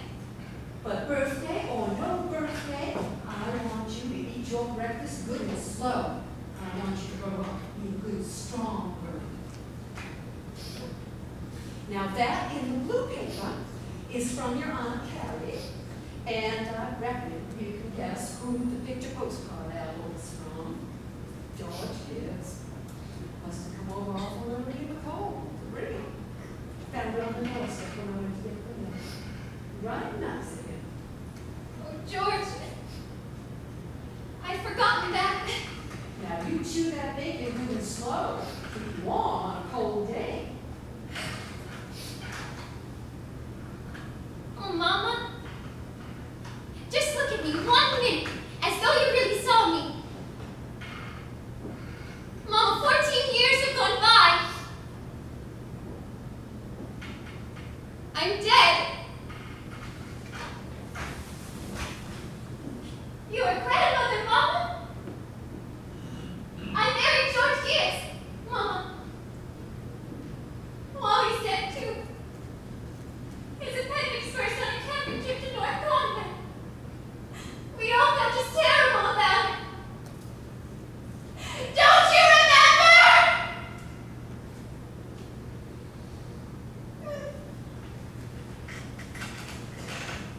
Just for a moment, we're happy. Mama, just for a moment, we're all together. Let's look at one another! Now that in the yellow paper is something I found in the attic among your grandmother's things. You're old enough to wear it now, and I thought you'd like it. And this must be from you, Mama. Like, it's just lovely, and it's just what I want. Oh, I hope you like it. I'm over for it. Your Aunt Nora couldn't find one in Concord. I had to send all the way to Boston to get one. Oh, Wally has something for you, too. He made it in a training class, and he's very proud of it. You be sure to make a big fuss about it. Oh, and your father has something for you. I don't know what it is. Shh, here he comes. Where's my girl?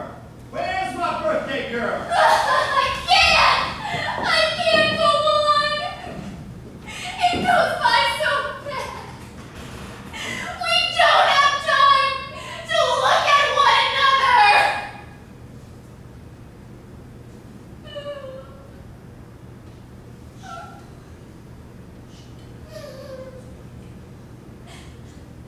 I didn't realize. So all that was going on in life, and we never noticed. Take me back, up the hill to my grave. But first, wait. One more look.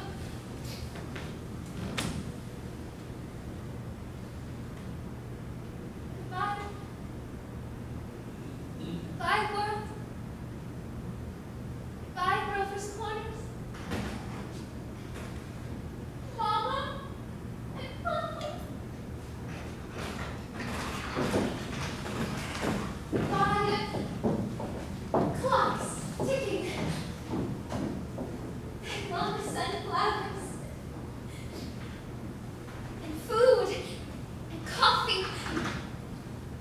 and new item dresses, and hot baths, and sleeping, and waking up. Oh, Earth, you're too wonderful for anybody to realize you. Do any human beings ever realize life while they live it? Every minute.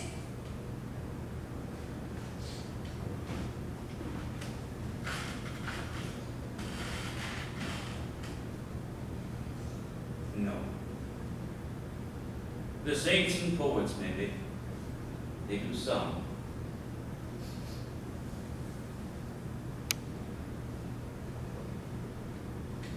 I'm ready to go back.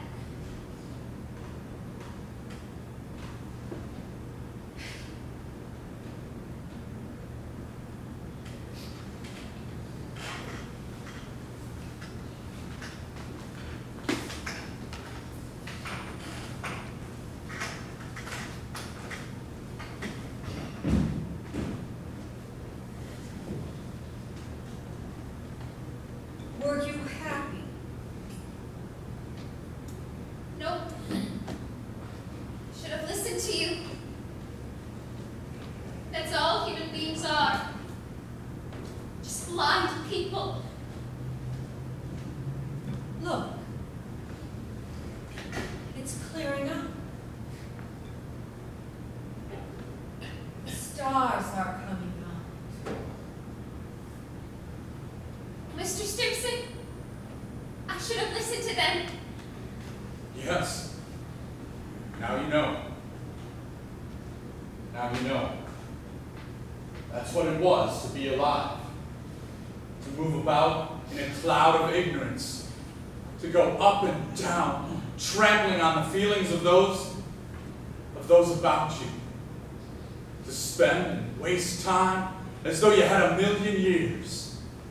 To always be at the mercy of one self-centered passion or another. Now you know. That's the happy existence you wanted to go back to. Ignorance and blindness. Simon Stimson, that ain't the whole truth, and you know it. Emily, look at that star. I forget its name. My boy Joel was a sailor. He knew them all. He'd sit on his porch in the evenings and tell them all by name. Yes, wonderful. Star's mighty good company. Yes, it is. Here's one of them coming. That's funny. Take no time for one of them to be here. Goodness sakes. Mother Gibbs, it's George. Shh, dear. Just rest yourself. It's George. And my boy Joel, who knew the stars, he used to say it took millions of years for a speck of light to get to Earth. Don't see how a body could believe it, but that's what he used to say. Millions of years. Goodness, that's no way to behave. You ought to be good. Mother Gibbs, Yes, Emily. they don't understand, do they? No, dear. They don't understand.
Everyone's asleep in Grover's Corners. There are a few lights on. Over in the depot, Claudia Hawkins just watched the Albany train go by. And in the livery, somebody's sitting up late and talking. Yeah, it's clear enough. There are the stars doing their old crisscross journeys in the sky. You know, scholars haven't settled the matter yet, but they seem to think there are no living beings up there. Just chalk or fire. Only this one is straining away. Straining away all the time to make something of itself. The strain's so bad that every 16 hours, everybody lies down and gets a rest.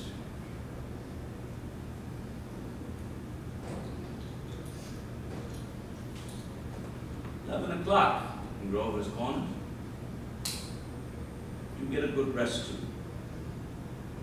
Good night.